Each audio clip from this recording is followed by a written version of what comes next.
좋은 아침입니다. 신성교회 아침 묵상을 함께 나누게 될 큰영광교회 조기선 목사입니다. 하나님의 크신 위로와 은혜가 있는 이 시간이 되길 바라며 기도함으로 아침 묵상을 시작하도록 하겠습니다. 사랑이 많으신 아버지 하나님, 은혜를 감사합니다. 오늘 이 아침에 아침 묵상으로 저희들 하나님께 영광을 돌리기를 소원합니다. 이 시간을 축복하여 주시고 하나님의 크신 위로와 은혜와 응답의 시간이 있는 그런 성령 충만한 시간 되게 하여 주시옵소서. 모든 것을 주님께 맡기오며 우리를 구원하신 예수님의 이름으로 기도합니다. 아멘. 찬송가 28장입니다.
오늘 우리가 함께 나눌 하나님의 말씀은 요한일서 1장 1절입니다.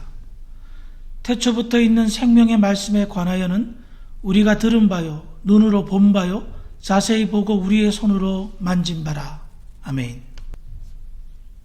요한일서를 기록한 사도 요한은 초대교회 성도들이 무엇보다 깊이 깨닫기를 바라는 것이 있었습니다.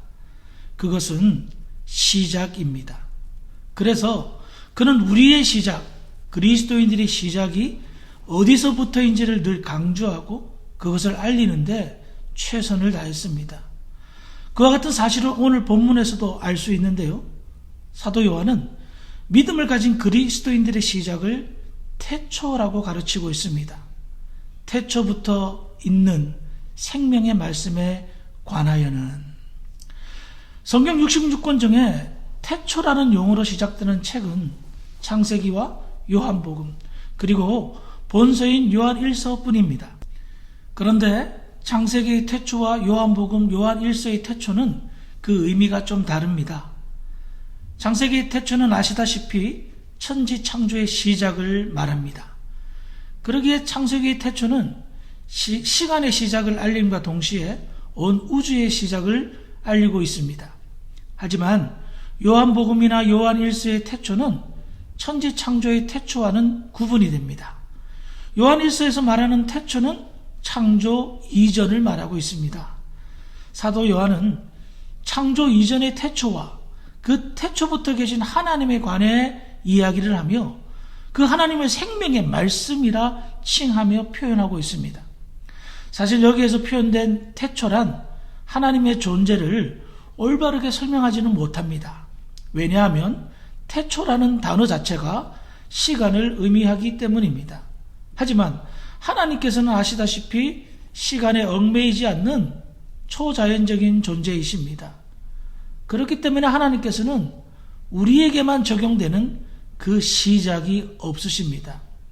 그래서 출애굽기 3장 14절에 보면 하나님께서 모세에게 뭐라고 말씀하셨습니까? 출애굽기 3장 14절입니다.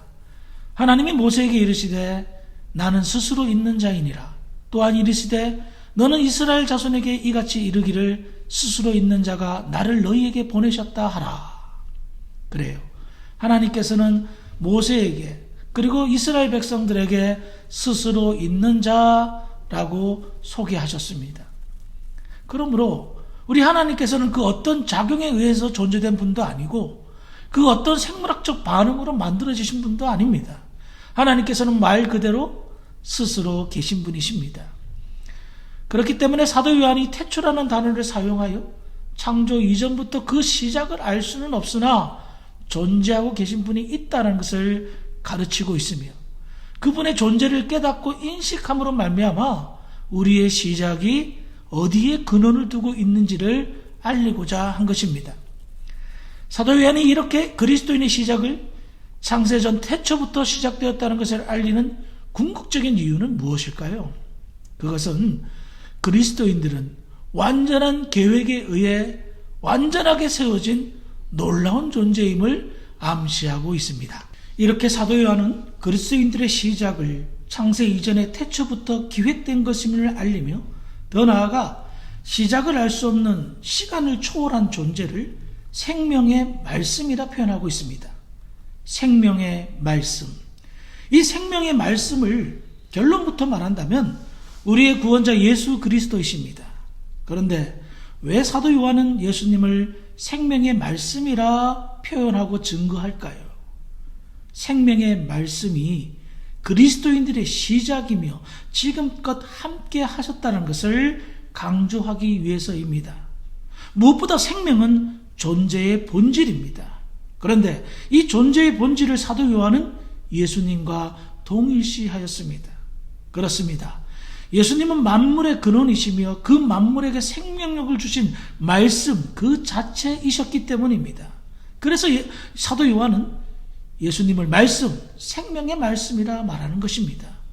이처럼 예수님에 관해 생명의 말씀이라 표현하므로 예수님을 믿는 그리스도인들에게 참 생명을 공급하시는 분임을 일깨워 줄 뿐만 아니라 예수님으로부터 말미암은 생명은 완전, 완성 그 자체임을 말하고자 한 것입니다. 그러므로 우리는 요한일서 1장 1절의 첫 서두의 말씀인 태초부터 있는 생명의 말씀이란 이 말씀을 통해 근거 있는 자신감을 가질 수가 있습니다. 먼저 우리의 시작은 생명의 말씀이신 예수님과 함께 시작하였다는 겁니다. 나 혼자 시작하였거나 우리들이 시작하였다면 많은 불안과 염려와 걱정이 있을 것입니다. 하지만 예수님과 함께 시작했기 때문에 언제나 예수님은 함께 하십니다. 그 증거로 우리는 신앙생활을 하면서 많은 어려움들이 있고 지금껏 역사적으로 보았을 때에 교회 역시 마찬가지로 숱한 박해와 고난의 시간들이 있었습니다. 그럼에도 불구하고 교회는 흔들린 적은 많아도 뿌리채 뽑힌 적은 없었습니다. 지금도 여전히 그 어떤 박해와 어려움 속에서도 하나님의 나라의 증거, 복음은 확산되어지며 하나님의 나라는 완성을 향하여 달려가고 있기 때문입니다. 교회는 예수님과 함께 시작을 했으니 반드시 예수님과 함께 하나님의 영광의 나라를 완성할 것입니다. 더 나아가 우리의 참 생명, 예수님으로부터 시작되었습니다. 그렇기 때문에 끝이 없습니다. 그분의 생명을 공유하였기에 우리가 예수 안에 있다면 그와 같은 구원의 확신이 확실하다면 우리의 생명은 영원합니다. 생명의 말씀으로부터 시작되어 완성되었기에 성도들은 영원한 생명을 공급받아 예수 안에서 영원토록 영광 가운데 거하게 될 것입니다. 그러므로 믿음으로 예수를 믿는 그리스도인이라면 무엇보다도 영적 자부심을 가지고 이 세상에서 믿음으로 승리하셔야 된다는 겁니다. 그 어떤 것도 우리를 흔들 수는 있으나 우리를 뿌리채 뽑을 수는 없습니다. 생명의 말씀이신 예수께서 그 생명의 말씀의 능력으로 우리를 붙잡고 우리와 함께 하시기 때문입니다. 요즘 우리가 사는 이 세상 참 힘들게 합니다. 도저히 믿음이 없으면 살아가기가 힘든 그런 세상이 되었다는 것을 우리가 요즘 피부로 느끼고 있습니다. 그러므로 지혜로운 자는 생명의 말씀이신 예수님과 항상 함께하는 자일 것입니다. 오늘 마치겠습니다. 사도 요한이 살던 시대 역시 지금이나 크게 다를 바 없었습니다. 그래서 사도 요한은 요한 1서를 기록하면서 무엇보다 우리의 근원이 무엇이며 우리의 시작이 어떤 의미를 가지고 있는지를 예수를 믿는 자들, 그리스도인들이 깨닫고 알기를 바랬습니다. 우리의 시작은 그리스도 예수이며 그분은 우리에게 영원한 생명을 공급하신 생명의 말씀이십니다. 그러기에 이와 같은 믿음은 이 세상의 그 어떤 환경과 도전과 어려움에서도 승리할 수 있는 원동력이 됩니다. 이 아침 이와 같은 사실을 기억하시면서 오늘 하루도 생명의 말씀이신 예수님과 동행하시며 주님이 주신 은혜로 승리하시는 복된 하루가 되시는 신성교회 모든 성도들이 되시기를 주의 이름으로 응원하고 축원합니다. 함께 기도하시겠습니다. 사랑이 많으신 아버지 하나님, 은혜를 감사합니다. 오늘 이 아침에도 생명의 말씀이신 예수님과 함께 동행할 수 있도록 인도하심을 감사합니다. 오늘 하루도 주님이 주시는 은혜로 말미암아 믿음으로 승리하고 주님이 주시는 복된 평강을 누리며 살아갈 수 있도록 도와주시옵소서. 특별히 바라옵기는 코로나 바이러스로 인하여서 많은 어려움이 지속되고 있습니다. 하나님, 우리를 불쌍히 여겨주셔서 이 악한 질병이 속히 해결될 수 있도록 도와주시고 이로 인하여 어려움을 당하고 있는 모든 주의 백성들 하나님 위로하시고 극복할 수 있는 믿음과 담대함을 허락하여 주시옵소서. 그래서 이 환난을 잘 겪고 극복해서 하나님께 영광 돌릴 수 있는 모든 주의 백성들 되게 하여 주시옵소서. 오늘 하루도 하나님께 모든 영광을 돌리오며 우리를 구원하신 예수님의 이름으로 기도합니다. 아멘. 하늘에 계신 우리 아버지, 아버지의 이름을 거룩하게 하시며 아버지의 나라가 오게 하시며 아버지의 뜻이 하늘에서와 같이 땅에서도 이루어지게 하소서. 오늘 우리에게 일용할 양식을 주시고 우리가 우리에게 잘못한 사람을 용서하여 준 것 같이 우리 죄를 용서하여 주시고 우리를 시험에 빠지지 않게 하시고 악에서 구하소서. 나라와 권능과 영광이 영원히 아버지의 것입니다. 아멘.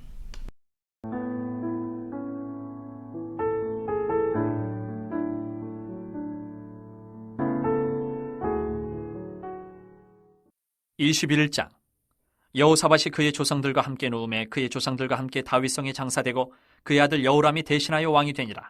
여호사밧의 아들 여호람의 아우들 아사랴와 여이엘과 스가랴와 아사랴와 미가엘과 스바다는 다 유다왕 여호사밧의 아들들이라. 그의 아버지가 그들에게는 은근과 보물과 유다 견고한 성읍들을 선물로 후히 주었고 여호람은 장자임으로 왕위를 주었더니 여호람이 그의 아버지의 왕국을 다스리게 되어 세력을 얻은 후에 그의 모든 아우들과 이스라엘 방백들 중 몇 사람을 칼로 죽였더라. 여호람이 왕위에 오를 때에 나이가 32세라 예루살렘에서 8년 동안 다스리니라.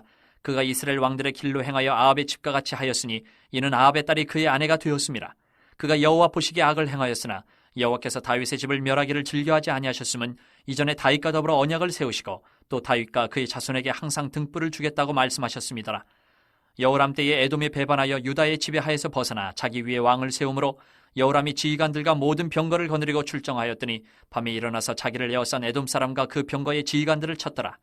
이와 같이 에돔이 배반하여 유다의 지배하에서 벗어났더니 오늘까지 그러하였으며 그때에 림나도 배반하여 여호람의 지배하에서 벗어났으니 이는 그가 그의 조상들의 하나님 여호와를 버렸음이더라. 여호람이 또 유다 여러 산에 산당을 세워 예루살렘 주민으로 음행하게 하고 또 유다를 미혹하게 하였으므로 선지자 엘리야가 여호람에게 글을 보내어 이르되 왕의 조상 다윗의 하나님 여호와께서 이같이 말씀하시기를 내가 내 아비 여호사밧의 길과 유다 왕 아사의 길로 행하지 아니하고 오직 이스라엘 왕들의 길로 행하여 유다와 예루살렘 주민들이 음행하게 하기를 아합의 집이 음행하듯 하며 또 내 아비 집에서 너보다 착한 아우들을 죽였으니 여호와가 내 백성과 내 자녀들과 내 아내들과 내 모든 재물을 큰 재앙으로 치시리라. 또 너는 창자의 중병이 들고 그 병이 날로 중하여 창자가 빠져나오리라 하셨다 하였더라. 여호와께서 블레셋 사람들과 구스에서 가까운 아라비아 사람들의 마음을 격동시키사 여호람을 치게 하셨으므로 그들이 올라와서 유다를 침략하여 왕궁의 모든 재물과 그의 아들들과 아내들을 탈취하였으므로 막내 아들 여호아스 외에는 한 아들도 남지 아니하였더라. 이 모든 일 후에 여호와께서 여호람을 치사 능히 고치지 못할 병이 그 창자에 들게 하셨으므로 여러 날 후 2년 만에 그의 창자가 그 병으로 말미암아 빠져나오매 그가 그 심한 병으로 죽으니 백성이 그들의 조상들에게 분향하던 것 같이 그에게 분향하지 아니하였으며 여호람이 32세에 즉위하고 예루살렘에서 8년 동안 다스리다가 아끼는 자 없이 세상을 떠났으며 무리가 그를 다윗성에 장사하였으나 열왕의 묘실에는 두지 아니하였더라. 22장. 예루살렘 주민이 여호람의 막내 아들 아하시야에게 왕위를 계승하게 하였으니 이는 전에 아라비아 사람들과 함께 와서 진을 치던 부대가 그의 모든 형들을 죽였습니다. 그러므로 유다 왕 여호람의 아들 아하시야가 왕이 되었더라. 아하시야가 왕이 될 때에 나이가 42세라 예루살렘에서 1년 동안 다스리니라. 그의 어머니의 이름은 아달랴요 오므리의 손녀더라. 아하시야도 아합의 집 길로 행하였으니 이는 그의 어머니가 꾀어 악을 행하게 하였습니다. 그의 아버지가 죽은 후에 그가 패망하게 하는 아합의 집의 가르침을 따라 여호와 보시기에 아합의 집같이 악을 행하였더라. 아하시야가 아합의 집의 가르침을 따라 이스라엘 왕 아합의 아들 요람과 함께 길르앗 라모스로 가서 아람 왕 하사엘과 더불어 싸우더니 아람 사람들이 요람을 상하게 한지라. 요람이 아람 왕 하사엘과 싸울 때에 라마에서 맞아 상한 것을 치료하려 하여 이스라엘로 돌아왔더라. 아합의 아들 요람이 병이 있으므로 유다 왕 여호람의 아들 아사랴가 이스라엘에 내려가서 방문하였더라. 아하시야가 요람에게 감으로 해를 입었으니 이는 하나님께로 말미암은 것이라. 아하시야가 갔다가 요람과 함께 나가서 임시의 아들 예후를 맞았으니 그는 여호와께서 기름을 부으시고 아합의 집을 멸하게 하신 자이더라. 예후로 하여금 아합의 집을 심판하게 하실 때에 유다 방백들과 아하시야의 형제들의 아들들 곧 아하시야를 섬기는 자들을 만나서 죽였고 아하시야는 사마리아에 숨었더니 예후가 찾음에 무리가 그를 예후에게로 잡아가서 죽이고 이르기를 그는 전심으로 여호와를 구하던 여호사밧의 아들이라 하고 장사하였더라. 이에 아하시야의 집이 약하여 왕위를 힘으로 지키지 못하게 되니라. 아하시야의 어머니 아달랴가 자기 아들이 죽은 것을 보고 일어나 유다 집의 왕국의 씨를 모두 진멸하였으나 왕의 딸 여호사부앗이 아하시야의 아들 요아스를 왕자들이 죽임을 당하는 중에서 몰래 빼내어 그와 그의 유모를 침실에 숨겨 아달랴를 피하게 하였으므로 아달랴가 그를 죽이지 못하였더라. 여호사부앗은 여호람 왕의 딸이요 아하시야의 누이요 제사장 여호야다의 아내이더라. 요아스가 그들과 함께 하나님의 전에 6년을 숨어 있는 동안에 아달랴가 나라를 다스렸더라. 23장. 제7년에 여호야다가 용기를 내어 백부장 곧 여로함의 아들 아사랴와 여호하난의 아들 이스마엘과 오벳의 아들 아사랴와 아다야의 아들 마하세야와 시글의 아들 엘리사밧 등과 더불어 언약을 세우매 그들이 유다를 두루다니며 유다 모든 고을에서 레위 사람들과 이스라엘 족장들을 모아 예루살렘에 이른지라. 온 회중이 하나님의 전에서 왕과 언약을 세우매 여호야다가 무리에게 이르되 여호와께서 다윗의 자손에게 대하여 말씀하신 대로 왕자가 즉위하여야 할지니 이제 너희는 이와 같이 행하라. 너희 제사장들과 레위 사람들 곧 안식일에 당번인 자들의 3분의 1은 문을 지키고 3분의 1은 왕궁에 있고 3분의 1은 기초문에 있고 백성들은 여호와의 전뜰에 있을지라. 제사장들과 수종드는 레위 사람들은 거룩한즉 여호와의 전에 들어오려니와 그 외에 다른 사람은 들어오지 못할 것이니 모든 백성은 여호와께 지켜야 할 바를 지킬지며 레위 사람들은 각각 손에 무기를 잡고 왕을 호위하며 다른 사람이 성전에 들어오거든 죽이고 왕이 출입할 때에 경호할지니라 하니 레위 사람들과 모든 유다 사람들이 제사장 여호야다가 명령한 모든 것을 준행하여 각기 수하의 안식일의 당번인 자와 안식일의 비번인 자들을 거느리고 있었으니 이는 제사장 여호야다가 비번인 자들을 보내지 아니함이더라. 제사장 여호야다가 하나님의 전안에 있는 다윗 왕의 창과 큰 방패와 작은 방패를 백부장들에게 주고 또 백성들에게 각각 손에 무기를 잡고 왕을 호위하되 성전 오른쪽에서부터 성전 왼쪽까지 제단과 성전 곁에 서게 하고 무리가 왕자를 인도해내어 면류관을 씌우며 율법책을 주고 세워 왕으로 삼을세 여호야다와 그의 아들들이 그에게 기름을 붓고 이르기를 왕이여 만세수를 누리소서 하니라. 아달랴가 백성들이 뛰며 왕을 찬송하는 소리를 듣고 여호와의 전에 들어가서 백성에게 이르러 보매 왕이 성전문 기둥 곁에 섰고 지휘관들과 나팔수들이 왕의 곁에 모셔서 있으며 그 땅의 모든 백성들이 즐거워하여 나팔을 불며 노래하는 자들은 주악하며 찬송을 인도하는지라. 이에 아달랴가 그의 옷을 찢으며 외치되 반역이로다 반역이로다 하매 제사장 여호야다가 군대를 거느린 백부장들을 불러내어 이르되 반열 밖으로 몰아내라. 그를 따르는 자는 칼로 죽이라 하니 제사장이 이 말은 여호와의 전에서는 그를 죽이지 말라 함이라. 이에 무리가 그에게 길을 열어주고 그가 왕궁 말문어기에 이를 때에 거기서 죽였더라. 여호야다가 자기와 모든 백성과 왕 사이에 언약을 세워 여호와의 백성이 되리라 한지라. 온 국민이 바알의 신당으로 가서 그 신당을 부수고 그의 제단들과 형상들을 깨뜨리고 그 제단 앞에서 바알의 제사장 맏단을 죽이니라. 여호야다가 여호와의 전에 직원들을 세워 레위 제사장의 수하에 맡기니 이들은 다윗이 전에 그들의 반열을 나누어서 여호와의 전에서 모세의 율법에 기록한 대로 여호와께 번제를 드리며 자기들의 정한 규례대로 즐거이 부르고 노래하게 하였던 자들이더라. 또 문지기를 여호와의 전 여러 문에 두어 무슨 일에든지 부정한 모든 자는 들어오지 못하게 하고 백부장들과 존귀한 자들과 백성의 방백들과 그 땅의 모든 백성을 거느리고 왕을 인도하여 여호와의 전에서 내려와 윗문으로부터 왕궁에 이르러 왕을 나라 보좌에 앉히매 그 땅의 모든 백성이 즐거워하고 성중이 평온하더라. 아달랴를 무리가 칼로 죽였었더라. 24장. 요아스가 왕위에 오를 때에 나이가 7세라. 예루살렘에서 40년 동안 다스리니라. 그의 어머니의 이름은 시비아요 부엘세바 사람이더라. 제사장 여호야다가 세상에 사는 모든 날에 요아스가 여호와 보시기에 정직하게 행하였으며 여호야다가 그를 두 아내에게 장가들게 하였더니 자녀를 낳았더라. 그 후에 요아스가 여호와의 전을 보수할 뜻을 두고 제사장들과 레위 사람들을 모으고 그들에게 이르되 너희는 유다 여러 성읍에 가서 모든 이스라엘에게 해마다 너희의 하나님의 전을 수리할 돈을 거두되 그 일을 빨리하라 하였으나 레위 사람이 빨리하지 아니한지라. 왕이 대제사장 여호야다를 불러 이르되 내가 어찌하여 레위 사람들을 시켜서 여호와의 종 모세와 이스라엘의 회중이 성막을 위하여 정한 세를 유다와 예루살렘에서 거두게 하지 아니하였느냐 하니 이는 그 악한 여인 아달랴의 아들들이 하나님의 전을 파괴하고 또 여호와의 전의 모든 성물들을 바알들을 위하여 사용하였음이었더라. 이에 왕이 말하여 한 궤를 만들어 여호와의 전 문 밖에 두게 하고 유다와 예루살렘에 공포하여 하나님의 종 모세가 광야에서 이스라엘에게 정한 세를 여호와께 드리라 하였더니 모든 방백들과 백성들이 기뻐하여 마치기까지 돈을 가져다가 궤에 던지니라. 레위 사람들이 언제든지 궤를 메고 왕의 관리에게 가지고 가서 돈이 많은 것을 보이면 왕의 서기관과 대제사장에게 속한 관원이 와서 그 궤를 쏟고 다시 그곳에 가져다 두었더라. 때때로 이렇게 하여 돈을 많이 거두매 왕과 여호야다가 그 돈을 여호와의 전 감독자에게 주어 석수와 목수를 고용하여 여호와의 전을 보수하며 또 철공과 노쇠공을 고용하여 여호와의 전을 수리하게 하였더니 기술자들이 맡아서 수리하는 공사가 점점 진척되므로 하나님의 전을 이전 모양대로 견고하게 하니라. 공사를 마친 후에 그 남은 돈을 왕과 여호야다 앞으로 가져왔으므로 그것으로 여호와의 전에 쓸 그릇을 만들었으니 곧 섬겨 제사 드리는 그릇이며 또 숟가락과 금은 그릇들이라. 여호야다가 세상에 사는 모든 날에 여호와의 전에 항상 번제를 드렸더라. 여호야다가 나이가 많고 늙어서 죽으니 죽을 때에 130세라. 무리가 다윗성 여러 왕의 묘실 중에 장사하였으니 이는 그가 이스라엘과 하나님과 그의 성전에 대하여 선을 행하였음이더라. 여호야다가 죽은 후에 유다 방백들이 와서 왕에게 절하매 왕이 그들의 말을 듣고 그의 조상들의 하나님 여호와의 전을 버리고 아세라 목상과 우상을 섬겼으므로 그 죄로 말미암아 진노가 유다와 예루살렘에 임하니라. 그러나 여호와께서 그들에게 선지자를 보내사 다시 여호와에게로 돌아오게 하려 하심에 선지자들이 그들에게 경고하였으나 듣지 아니하니라.